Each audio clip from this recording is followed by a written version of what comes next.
In today's episode, Lynda and I are going to be talking about how journaling can be used as a self-coaching tool, which is going to be able to help you grow in confidence and enrich all aspects of your life. We also talk about the power that journaling has when used in community, and Lynda shares her wisdom with us on how you can cultivate your very own journaling practice. I hope you enjoy the episode.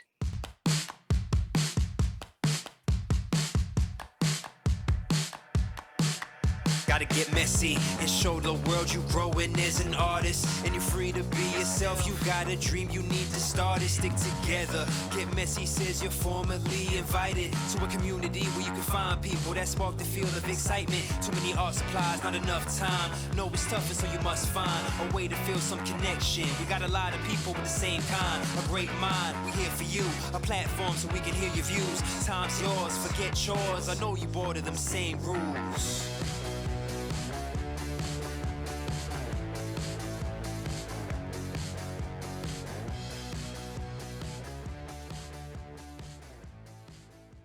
Hello, everyone, and welcome to another Get Messy podcast episode. Today, we are going to be speaking to the wonderful Lynda Monk, and I am sure you're going to enjoy our time together as Lynda shares some of her thoughts and insights on her love for words. So, Lynda, do you maybe want to introduce yourself to the listeners? Sure. Well, thanks for having me, Claudette, and thanks for everyone who's listening. I am a journal writer. I live and breathe. My world of work is all about journaling. I lead the International Association for Journal Writing, excuse me, and we're a membership community for journal writers worldwide. And I've written books on journaling, and I've really arrived into a season in my own life where the passion that I have for the written word is really central to the work I do as well. So that's a wonderful place to arrive to. And I live on Salt Spring Island, which is on the west coast of Canada between Vancouver and Victoria. We're a very artistic community. We're a destination island. People come literally from around the world to visit the art studios here. And there's lots of fellow journal writers and creatives and artists. And so that it's an island where the Get Messy community, if you're ever looking for a place to holiday, Salt Spring Island's an awesome place to come. And I don't I work love for the that. tourism board. Have you always lived there, or did you relocate from somewhere else? Most Salt Springers have relocated from someplace else. We're an island of 10,000 people. There are some multi-generation families, but many of us have found this magical place from other places. I originally from Ontario, which is in more of the eastern part of Canada, where I grew up, and then I moved to the metropolis of Prince George, which is a central interior part of our province, British Columbia. And I've been on Salt Spring Island for almost 25 years. April 1st of 2025 will be my 25-year anniversary. And I do celebrate that anniversary every year because moving to this island really changed my life in all good ways. Oh, I love that. So, do you think that where you live has had an influence on your creative journey? Absolutely. Yeah, on a number of levels, because where I live is where I met my honey, Peter. And I didn't know when I moved to an island at the age of 30 that I would stay here and make a life here and have children here. And it was really just a desire to be near the ocean, to come and live on an island, have an adventure. And that turned out to become fairly significant because that one decision, like many decisions in our lives, created a ripple effect of many other life circumstances that evolved. And in meeting Peter, he's an artist. He's many things, but one of them is an artist. And his love of art and his stepping into making his own art as a carver, as a photographer, really helped me claim my desire to live my art as a writer. And so the place the people have impacted me, and so has the place, because we live right beside the ocean. I'm in nature every day. I spend a lot of time in nature, nurturing myself and nurturing my creativity by being in nature. And there's so many artists here. We have a well-known Saturday market, and everything at the market is very high caliber work, from pottery to clothing, jewelry, locally grown produce. Everything in the market has to be made or grown on Salt Spring to be eligible to be a Oh, market wow. vendor. And it's a spectacular market. The caliber of art. There's an award-winning artists that are sharing their creations in that market. And sometimes I just walk through that park and on a Saturday in the summer, and I'm so inspired, because Mm, people work really hard to live artistic lives. It's mm, not always easy, for example, for people to make a good financial living, sometimes making their art, and yet they're devoted to it every day. And we also have example of artists who've been very successful making their art and sharing it in the world. So I'm always kind of noticing the economy of choosing an artistic life. And it's one thing to have art as a hobby. Maybe our art journaling is a hobby, but we're not trying to feed our children with our art journaling craft. But maybe we are. I certainly, my world of work in the journaling space is now how I make my living. So it's interesting to me, the inspiration, to answer your question in a long way, is multi-layered. Having this place as mm, home, it's the people I've met, including my husband. It's the people I get to be at potlucks with and community events, many of whom are artists of many different mediums. It's our market, it's nature. This place gives you permission, and it mm, invites you to live an artistic life. And whether that's through the work you do or how you live, how you relate to people in a very open-minded and creative way, it's all part of kind of the ecosystem of living on this island. So absolutely, it is definitely part of living the life I'm living, and allowing art to lead, um, and everything, like meeting people who my friend, she painted all these word art that mm, are I meditated on some words that are important to me. You can see write and discover, and there's inspire on another shelf, and there's spirit on another shelf. And it's just the kind of thing you can be having coffee with someone and say, like, can you paint me some words for my bookshelves? And that people just say yes. So it's everyone, the alchemy of everyone enjoying their art. I have a beautiful photograph from a friend of mine who's a photographer. I have a painting of a beautiful spiral shell from a local painter that's on my other wall. I have freshly carved yew wood that frames my window in my office.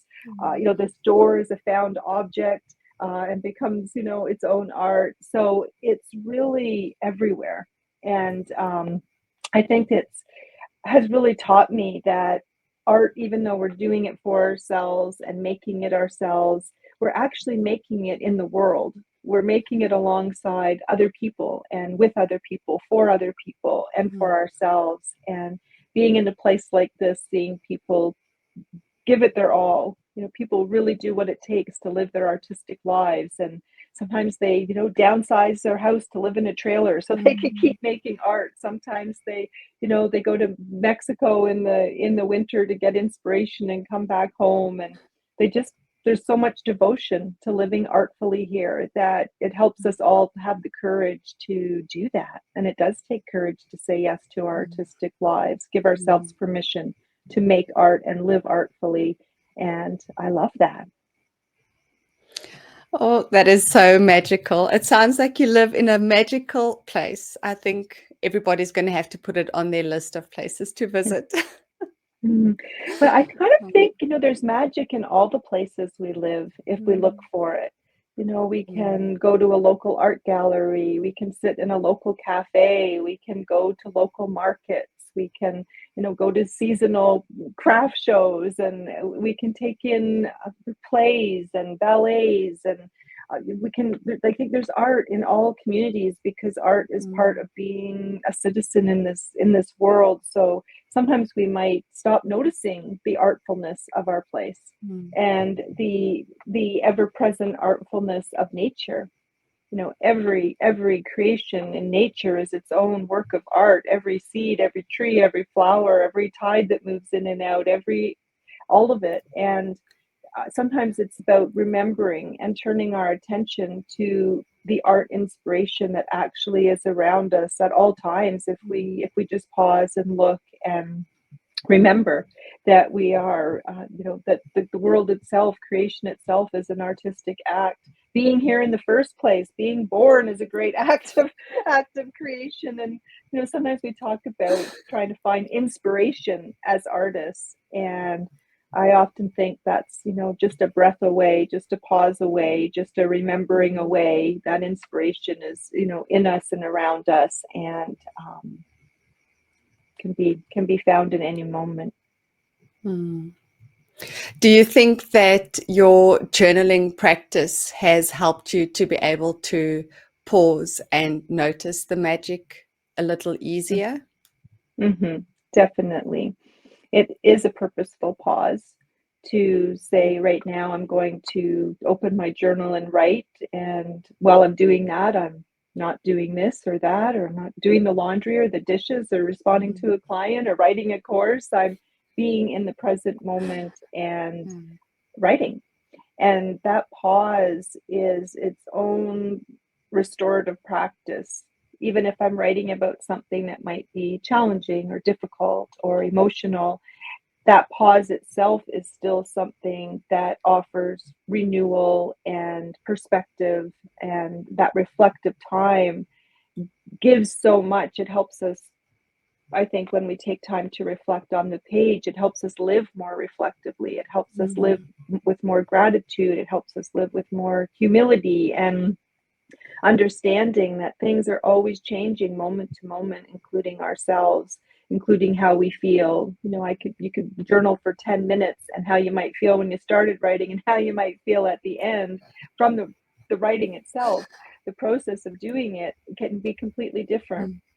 So it definitely has helped me be more mindful, more observant, more patient with myself, with others, because it takes patience to be with these lives that we're living. It takes a lot of patience to make art, to love. It takes patience to do everything really that we value so much in our lives. And I really think journaling is the number one thing that has helped me live a reflective life and help me live empowered to make choices that matter to me, and to see those choices on the page.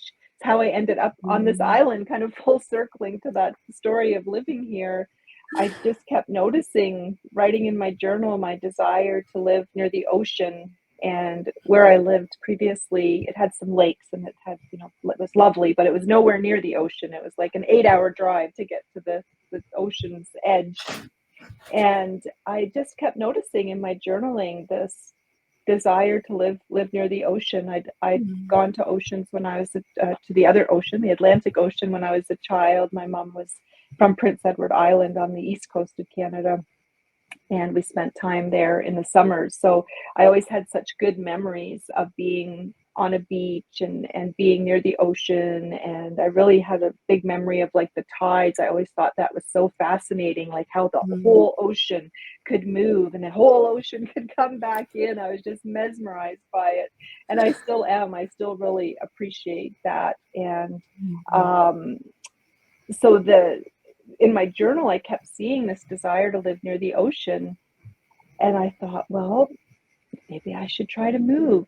And where would I go? Well, maybe I should go to an island. I really like islands. And I was kind of had gone through a separation and divorce, and I was kind of ready for change. And I could really see that in my journal. And it gave me the confidence to actually quit my job as a medical social worker at the time at the hospital there, and rent a U-Haul and pick a destination and just do it. And the journal's done that a lot in my life. My journaling practice has done that a lot in my life, where you can see these instincts, these kind of intuitive hits of desire. I want to do this, I want to do that, I want to start my own business, I want to write a book, I want to, take a chance on love again, and all those like things. And then I think it gives us confidence to actually do those things. It's like, well, it must really matter to me. I've written it down. It must be coming from a place of my own inner truth, my own authentic desires, or how it wouldn't be coming through me. And the journaling has taught me to really trust what comes through, especially if I've seen it repeatedly. It doesn't mean I always leads to action, but I trust what comes through, and I know that when I do take action on what's coming through, it leads to my happiest and best path, even if it's not the easiest path. But it's I trust the guidance. It's like a compass. My journaling writing is like a compass for life, and sometimes we have to see the arrow, the North Star over and over again to say, okay, yes, I'm going to step towards that North Star and trust. And journaling has helped me trust myself, trust the wisdom that comes through journaling, trust the power of self-reflection, and that is a great companion practice to have in these modern times we live in. Yeah. Wow. Okay. I love that. So I'm just thinking journaling now, I'm thinking goes hand in hand with having clarity and a deeper understanding and intentionality in what you're doing. I think just the art of writing down your thoughts as they come is going to be able to give you a clearer understanding of where you want to go, where you are currently, and how you can get to between the 2 points, right? Between where you are and where you Exactly. want to be. Exactly. And Fantastic. one way journaling can do that is by asking powerful questions. We can use them as journaling prompts in our life.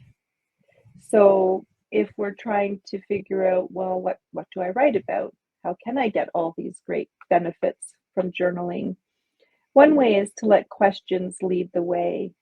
I once read that Einstein was quoted as saying if he had 1 hour to solve a complex challenge, for example, that he would spend 55 minutes coming up with the question, and 5 minutes for the response. That our good questions actually lead to good insights, good ideas. And so I'm also a life coach and a registered social worker, and in all of these years of work as a helping professional and in my different training, asking good questions is a key part of our growth, our personal growth, and our living aligned with what's meaningful to us and our values and so forth. And so I really use questions as part of my journaling. What's important to me about this? What do I desire? What's possible? What if I knew I couldn't fail? What would I do? If I was really going to take a chance, what would I be doing? We can literally sit and make a list of questions that you might have in your life right now. And those questions can become your own journaling prompts. And I always think of that quote by Rainer Rilke around, I don't have the exact quote in front of me, but the invitation is that we sit with the questions so we can live our way through time into the answers that we seek. So inquiries and questions themselves make good material or good ways to go to the page. So that bridge, like you just said, if we're trying to go from where we are now to maybe where we want to go, we can ask that, how do I get from where I am now to where I want to go? We can even say, inner wise self. I'll often say, inner wise self, what do you have for me right now? And begin a dialogue with our own inner wise counsel. And those dialogues can be very rich. they can generate lots of ideas, lots of, even we can recognize areas of resistance. Oh, I noticed I'm kind of resistant here or stuck here. What's that about? And another quality to bring to our journaling practice is curiosity, and to really suspend self-judgment and really bring a lot of self-compassion, really the energy of self-care, knowing that whatever we write is right. We're always the experts of our own experience. It's a very empowering act to just write what wants to come. We can choose if we listen to Mm. anything that presents itself. We're active agents of choice in our lives, and journaling helps us be those active agents of choice. But we can still get curious, just looks like turning over rocks. Well, I wonder about this, or what about that, or what if I did this, or what if I didn't do that? What if I just let this go? What if I stepped up more fully? We could just, it's endless, it's infinite, the types of questions we can ask, especially when we let curiosity and non-judgment and self-compassion lead the way. My friend, she says, Nicole Natrash, she says that journaling is about the process, not perfection. And I love that. And of course, as artists, as creative people, we kind of know that. We know it's get messy. We know it's not about perfection, and it's about the process. And the same is true with journaling. We don't have to worry about grammar and syntax. There's no, grammar school teacher going to circle our writing in red, or we're writing for the joy of it. We're writing for ourselves. We're writing because we know it can bring great value to our personal growth, our health, our healing, our lives, and to just let it go. You can make lists. You can use colored markers. You can put tack things in, images and collage, and it can be a multimedia. I know art journaling is all, the heart of the Get Messy community, but it can also be words based. My journaling is mostly a words based practice, and it's the written word is the art. The the writing of stories, the self inquiry, all of these things, that they are the art form, and language is the art, and making meaning from narrative is the art, and it's a lot of fun, and I love it. And it's sometimes not fun, and I love that too. Sometimes hard to tell the truth of our lives. And it's Mm. okay to not tell the truth sometimes. You can show up in your journal and just ramble and avoid the truth. You can say, I don't want to look at anything deeply today. I just want to write a poem about that beautiful red maple tree out my window that's dropping all of its leaves this fall. And you can play. Yeah, I was thinking it's a safe space too, right? You were talking about having asking questions and being able to answer them. It's a safe space to have all those crazy ideas. You could really just brainstorm everything that comes to mind. Nobody's going to be judging you in those pages, as you were saying. I mean, it's there for you. Nobody's going to be reading over your shoulder. So it really is a place where you can throw out all the crazy things that are going on and sort of sift through and see what is resonating with you, and what, it's really exciting to think about this idea of having a place where there's zero judgment in what you're putting out on the page. I think Mm-hmm. that's really powerful. Yeah. And sometimes that's big work we do, because Mm. it can be human nature to be self-critical, or to have that inner critic voice come up that tries to make us small, Mm. or we can be, quite worried about something, quite stressed about something. We might be ruminating, and then we might feel badly. Oh, why am I ruminating about this? Why can't I just get on with it? And we can just have that conversation with ourselves on the page. And sometimes if I'm sort of spiraling down into, processing grief, or, just being with, let's say, maybe if I've made a mistake, or I feel like I've done something that could have been better, and maybe I'm feeling a little bit down about myself, I'll just sort of get that out. Because I always remember this quote, I think it was Carrie Fisher, that said, take your broken heart and turn it into art. And I sometimes think of my journaling practice, that's what we're doing when we're writing about some of the more difficult things. That's a healing journey as well, especially if we are, let's say, being hard on ourselves about something we've done or said or didn't do or didn't say, or all the things that can be part of our experience. Sometimes I'll pause if I notice I'm kind of doing that, like if I'm beating myself up a little bit in the journal. And, for an instant, it kind of feels good to just get it out, kind of get what's on the inside out and just there it is. But then I'll pause and say, what's the most loving thing I could say to myself right now? Mm. If I was like talking to myself as a vulnerable young child, or, that inner child that lives within us all, what does she need to hear right now? If I was talking to myself like my, trusted best friend might speak with me, what would that sound like right now? Mm. So we can reframe, we can use the journal to, help put ourselves in a little bit more uplifted or positive perspective. Um, we can also use it for that catharsis.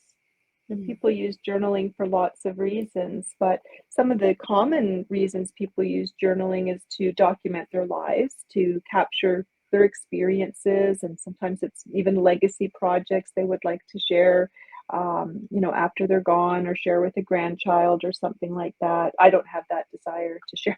I want my journals burned when that day comes. And have instructions for that actually. um, but people also use them to write about their thoughts and feelings.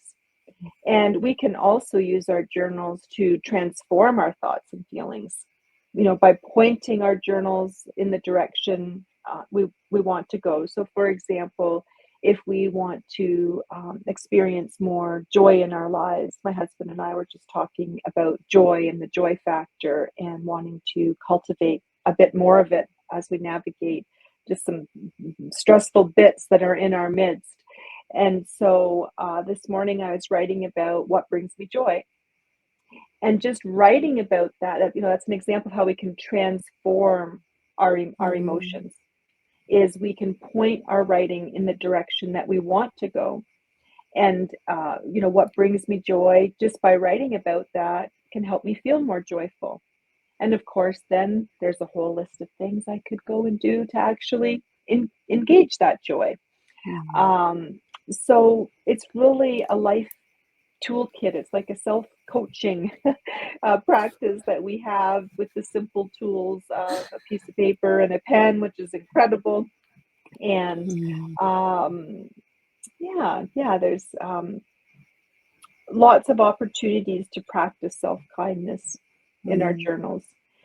Because we're humans and we're not always being kind to ourselves. Sometimes we're really being driven by perfectionism or anxiety, or just hard on ourselves for whatever multitude of reasons that can be true for us. And it can be just, how can your journal be that soft place to land, that self-honoring, self-forgiving, self-caring space where all of your whole self is welcome? There's, in my work as a counselor in the past in areas of trauma and burnout, trauma healing and burnout prevention, burnout recovery, there's an expression that to heal means to make whole. And our journaling practices, including art journaling practices, they can help with that wholeness. They can help with how we integrate the different parts of ourselves. And, we're sort of quilting ourselves together through journaling, through art making. And I think it's a beautiful thing to kind of keep in mind. I'm journaling my wholeness. I'm journaling my well-being. I'm journaling my growth. Like it's actually a verb. That we're engaging in something that it has all of these ripple effects, all of these positive ripple effects. Unless there is a caveat to that. We don't just want our journals to be a dumping ground of all the crappy things that happen. Because sometimes what happens is people will journal when something's really difficult in their life, and they'll kind of get it all out, mash out all the, yuckness that's happening. Mm. And then when things are going well, they stop journaling, which Ah. speaks to the instinct, our human nature, our Mm. instinct to want to get it down. And sometimes people will only unload in their journals every harsh word that was said, or upset, or conflict, or injustice, and the hardships of the world, and they'll just fill their journals with all this stuff, which, Mm. as part of journaling, that catharsis can be helpful. But if it's the only thing we do in our journals, if we just pitch our tent in all of that and stew in all the, Mm. ugly, unhappy, injustice things, that can actually have journaling not be as healing and not be as helpful as it might be otherwise. It can actually trigger rumination, it can trigger anxiety, it can cause people to spiral down. It's like, oh my gosh, my life is such a mess right now. And now Mm. I can see it, it's in black and white. I've just written for a half an hour about how awful everything is. And now tomorrow I'm going to write about how awful Mm. everything is. And what happens is, there's an expression that says what we focus on grows. So if Mm. in our journal we're constantly running that tread of this happened and that happened and this was awful, and we start to disempower ourselves, because it's like, well, what do I want to do about that? It's like, okay, yeah, Mm. this is happening, but who can I be? What can I do? And so there's research that shows if our journaling is always negative, it can actually have a adverse effect on us. So we have to find that fine balance. And Mm. if we're censoring, the research also shows that if we're censoring our writing too much, like writing it for, let's say, if we fear someone else will read it, and we're cutting bits out, or um, if we're writing without any desire for it to be lead to our growth and our insights and so forth, the research shows it can be less effective then. So we do want to have a balanced perspective in our journal. Mm. That's why things like gratitude journaling are can be so valuable, because that's a simple way to keep orienting. You don't have to do it all the time, Mm. but it's a simple way. Again, what we focus on grows. So some people, that's their entire journaling practice is a gratitude practice, where they might write about 5 things they're grateful for when they start their day, or before they go to bed, write 5 things or 3 things or 10 things or 100 things from their day that they were grateful for, or what they learned this day. Mining the learning of our lives, and those things are ways to create a positive association with our journaling and a Mm. positive emotional state for ourselves. So even if we're having a difficult time, and maybe especially when we're having a difficult time, turning to things like gratitude journaling as a practice, as a daily practice, can really support our resiliency. It can help us stay in a more positive mindset, which can help give us the strength we need to get through challenging times. Mm. There's we have a journal on our website that a colleague of mine wrote called Gratitude and Grit, and it's all about the relationship between regularly expressing our gratitude and writing it down, and fostering grit, fostering resilience, our inner strength, and so forth in our lives. And both of those things are grounded in good research. There's lots of research in positive psychology space on the value of having gratitude practices, and there's lots of research on the value of fostering and ways, evidence-based ways we can foster our own personal resilience. And gratitude is one of them. So know that if you have a piece of paper and a pen and take a Mm. few minutes to write about what you're grateful for, you're actually doing something that can be very good for you emotionally, psychologically, even physically and spiritually. So it can really support our whole selves. Oh, that's amazing. It's actually so interesting to see how you've been able to have research, like there's actual research done that supports the work that you're doing. I think that must be really reassuring and exciting at the same time, because you're sharing knowledge that has got scientific basis to it, which I think Yeah, must be really fun to be able to bring science and creativity together in this interesting way. yeah. And I'm sure many people in your community know there's lots of research on expressive arts therapies Mm, and the benefits of those. There's whole schools that teach expressive art therapies, as methodologies for healing and growth. There's trained and certified art therapists. So we know that art helps us heal and helps us mm, grow, and that's true of the written art as well, and storytelling. I'm trained in narrative therapy through a program I took at Dalhousie University. So the use of words and language and stories to change our lives. You can be certified as a poetry therapist.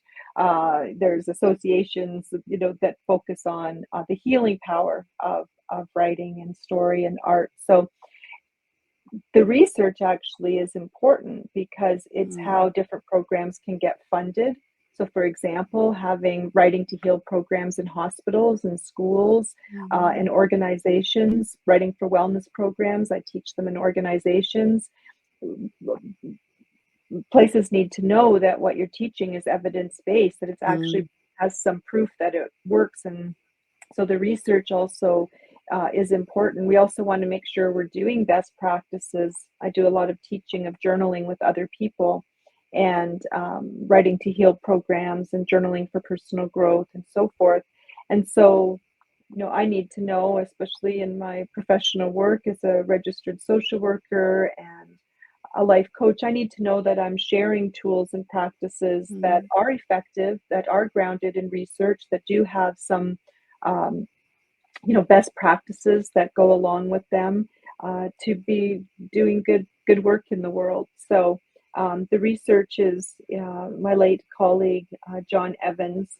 He was a real champion and did a lot of research through Duke's University in the States and a hospital in Colorado. I have another colleague, Sandra Marinella, who's done some beautiful research through the Mayo Clinic about the efficacy of expressive writing. And expressive writing is the type of writing we do in our journals, but at its heart, it's about writing about our thoughts and feelings. So not just today I did this, or I mm, took my son to Costco yesterday and I got him new glasses, and yes, you can write all of that. But expressive writing is writing, and I did do that. Expressive writing mm, is writing about our thoughts and feelings. Um, so, and that takes practice, just to trust mm, ourselves to write, trust ourselves to express ourselves, and to tune into our own thoughts. We live in a very noisy world with a lot of input and social media channels, and these aren't bad things, but it can sort of, we can get numb or tuned out to our own our own voice. And things like making art and journaling, they help us come home to ourselves. They help us hear our own voice. And granted, that can mm, be influenced by all the other inputs and things we listen to, including podcasts. And, we, of course, we can be influenced in very positive ways, but we can also be influenced in negative ways where it's causing us mm, to be more fearful or anxious or so much comparative, especially for our young people. We have real impact of on mental health of in the population because of just the landscape of all these mm, places of input and comparison and judgment and discourse that may not be that healthy. So having a way to come home to our own self, our own voice, and learn how to keep expressing that in healthy ways, in ways that serve us, in ways that help us be, helpful people around other people is really important. It's really important mm, for these times we're living in, and journaling has lots of history to it. I mean, there's journals that the people were making marks in caves, before we had pens and paper. So the human making their mark is not a unique thing. But how we use these tools in different generations, different times in history, do change. And one of the things I'm really interested in right now is the power of journaling in community, because I really Mm. think of it as a peacemaking practice. And we can use more peace in our world and in ourselves. And people come together to do lots of things that are solitary practices, like meditate or pray or do yoga or, whatever it might be. And there's evidence that shows that when these things are done in community, like when groups of people come together to meditate, that can actually there's been science done that shows that that can have positive impact beyond just those people meditating together. And so you'll have global movements of people meditating at the same time on a certain date to bring the power of that healing energy into our world. Mm. And so I'm very curious and embarking in the next year on more efforts with this. I bring our journaling community together once a month to do what is called Writing Alone Together, which is a practice based on a book I co-authored with 2 other women around how to journal in community. To do something that's typically a solitary practice, how do we do it to great effect in community? And I do that every month, and I've been doing that every month for years. And I'd like to expand that work because it's not something people instinctively think of. You might think of Mm. joining a meditation group or go to a yoga studio or gather with people in community to pray, or we have things that we are well aware of coming into community. But people may not think about, there's an education piece there. People may not think about, oh, I think I'll join a journaling group so I can get the benefits of journaling in community. It might not cross people's minds. So I want to help it cross people's minds and help people have an experience of trying it and seeing what benefits do they get from journaling in community that they don't get just journaling by themselves. And because loneliness, for example, is such an epidemic in these highly connected times, ironically, that we're living in, we've never had higher rates of loneliness in the, reported in the populations. I'm really interested in having journaling be something that can help to mitigate some of that loneliness for people who would like to have the experience of journaling in community. And I think it's something I really want to spend some time with, paying more attention to and facilitating, and maybe even seeing if there's a researcher out there who would like to do some research on the benefits of journaling in communities. Research is becoming a thread here in our conversation, Yes. and I'm not a researcher, but I know its value. Yes. Yeah, so I'm curious about that for the path ahead. Oh, well, I think that if you could find a researcher, that would be fantastic, because that idea is just so exciting. I think we need a researcher to go and research this for us. Yeah. It makes me wonder about the research about making art in community. Yeah. Get messy art community, right? Because that's what you're fostering and doing, and all of your wonderful team, and Kaylee and Carolyn, and um, there is something about learning in community, being in community. I really think connection fuels our creativity, and it's also one of the social determinants of health is social support and peer connections. And which is why there's attention being given to the loneliness epidemic, because it will have negative impact on people's health, their mental health, their physical health. And so I'm just seeing, these dots connecting. And I think there's need to be in communities that have good core values, that have good good ethics at play, good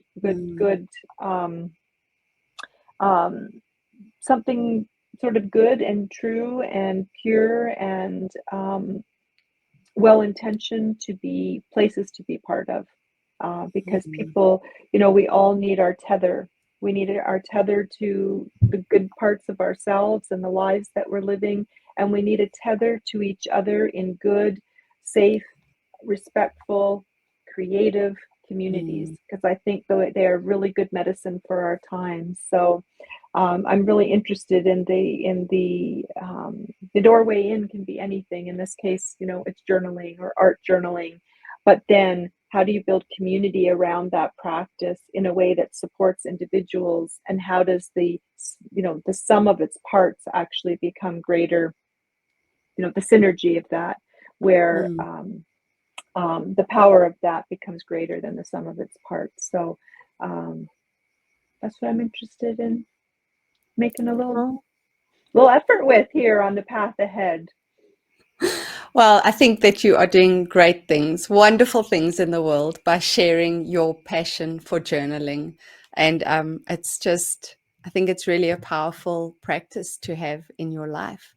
So for somebody like me who is a little scared of words, maybe, what we've spoken a lot about keeping it positive and being open to what you're journaling about and having it as a judgment-free zone. But what advice would you give someone who's wanting to incorporate journaling into their lives and they're not quite sure where to start?